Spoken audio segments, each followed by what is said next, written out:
నమస్కారం. జ్యోతిర్వేదం వారఫలం కార్యక్రమానికి స్వాగతం. ముఖ్యంగా ఈ వారం అనగా ఏప్రిల్ 19వ తారీఖు నుంచి 25వ తారీఖు లోపల గల ఈ గ్రహస్థితుల ఆధారంగా కుంభరాశి వారికి ఏ విధమైనటువంటి పరిస్థితులు, ఫలితములు ఏర్పడుతున్నాయో గమనించబోయే ముందు గ్రహ సంచారాన్ని కనుక పరిశీలిస్తే జన్మరాశి నందు రాహు యొక్క సంచారం జరుగుతోంది.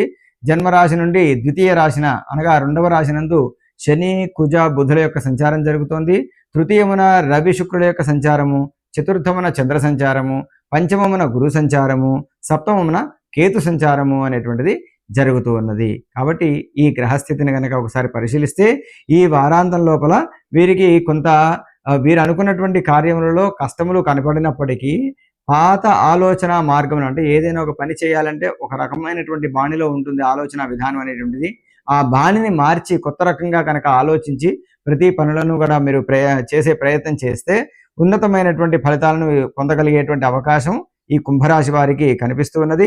మీరు అనుకున్నటువంటి ఆలోచనలన్నీ కూడాను కార్యరూపం దాల్చేటువంటి సమయంగా కూడా ఇది గోచరిస్తూ ఉన్నది. అంతేకాకుండా ఈ విద్యార్థులకు టెక్నాలజీ, రీసెర్చ్ మరియు సైన్స్ రంగాల్లో కొత్త విషయాలు నేర్చుకోవడానికి ఆసక్తి కూడా కలుగుతుంది. పెళ్లి ప్రయత్నాల్లో ఉన్న వారికి ఈ వారం అనుకోని సంబంధం వచ్చేటువంటి సూచన ఉంది.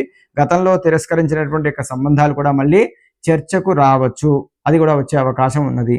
భాగస్వామితో పరస్పర నమ్మకం అనేటువంటిది పెరుగుతుంది. మిత్రులతో కలిసి విందు వినోదాల్లో పాల్గొంటారు. సమాజంలో పేరున్నటువంటి వ్యక్తుల మద్దతు మీకు అధికంగా లభిస్తుంది. అయితే వీరికి జన్మరాశి నుండి ద్వితీయ రాశిలో అనగా రెండవ రాశిలో శని సంచారం జరుగుతున్నది. ఇది ఏలినాటి శనిగా దీనిని చెప్తూ ఉంటారు.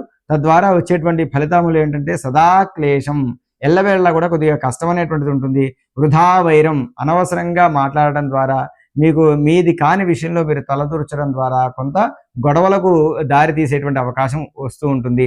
సతతం కార్యనాశనం, అనుకున్నటువంటి వెంటనే ఈ యొక్క కార్యములన్నీ కూడాను కొంత విఘ్నములు కూడుకొని ఉండటము. సంచార స్వజన ద్వేషం అనగా సంచారం తిరుగుతూ ఉండడము. స్వజన ద్వేషము, వీరు అయినటువంటి వారి చేత కొద్దిగా ద్వేషింపబడటం కానీ లేదంటే మీకు అయినటువంటి వ్యక్తులను మీరు ద్వేషించడం కానీ జరుగుతూ ఉంటుంది. పాపచింత ధనేశనవు అని ఉంది. కాబట్టి ఈ యొక్క పాపచింత అనేటువంటిది పాప కార్యములను చేయాలి, ఏదైతే చేయకూడనటువంటి పనులు ఉన్నాయో అవి చేయాలి అనేటువంటి ఉత్సాహం ఎక్కువగా మనసులో వస్తుంటుంది. వాటిని బాగా నియంత్రించుకోవాల్సినటువంటి ఆవశ్యకత ఎంతైనా ఈ కుంభరాశి వారికి ఉన్నది. మిత్రులతో కలిసి విందు వినోదాల్లో పాల్గొనడం ద్వారా కొంత అక్కడ ఏర్పడేటువంటి వాగ్వివాదాలు ఏవైతే ఉంటాయో వాటిలో కొద్దిగా జాగ్రత్తలు వహించడం అనేటువంటిది చాలా ఉత్తమం. ఆదాయం కూడా ఈ వారాంతం వరకు ఈ రాశి వారికి నిలకడగా ఉంటుంది. గతంలో పెట్టినటువంటి పెట్టుబడుల నుండి కొద్దిగా లాభాల కోసమే వేచి చూడాల్సినటువంటి పరిస్థితి కనిపిస్తూ ఉన్నది. కొత్త వ్యాపారాలు ప్రారంభించడానికి లేదా షేర్ మార్కెట్లో పెట్టుబడులు పెట్టడానికి ఇది కొంత మధ్యమమైనటువంటి ఒక కాలంగా చెప్పుకోవచ్చు. పరిపూర్ణంగా శుభత్వము కాదు, పరిపూర్ణంగా అశుభత్వము కాదు.